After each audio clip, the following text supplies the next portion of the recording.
तालुक्यातील शिवसैनिकांनी स्थानिक तहसील चौकात कर्नाटकचे मुख्यमंत्री येडियुरप्पा यांच्या छायाचित्राला चप्पल जोडे मारून त्यांच्या विरोधात घोषणाबाजी केली व त्या ठिकाणी छत्रपती शिवाजी महाराजांचा पुतळा लवकरच बसवण्यात यावा असे निवेदन तहसीलदारांना देण्यात आले।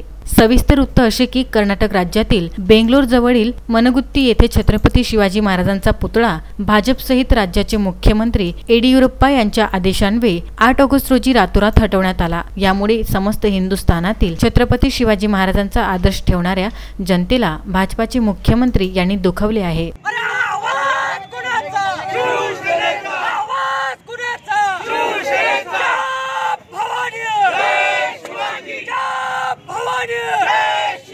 भाजपाच्या या दुटप्पी नीतीचा म्हणजे मुंह में राम बगल में छुरी करून नेहमीच भाजपाच्या नेत्यांकडून शिवाजी महाराजांचा अपमान होत आहे।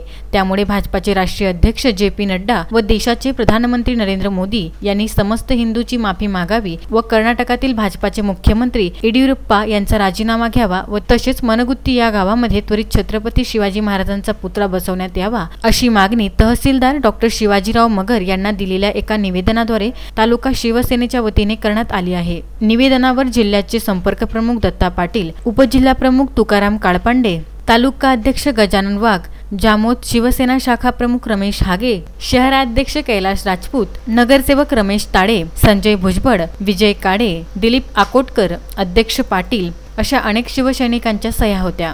भाजपचे मुख्यमंत्री येडियुरप्पा यांनी रातोरात तो पुतळा हटवून समस्त हिंदू व छत्रपती शिवाजी महाराजांच्या भावना दुखवलेल्या आहे। त्याबद्दल आज आम्ही जळगाव तालुका शिवसेनेच्या वतीनं येडियुरप्पा यांचा निषेध करतो।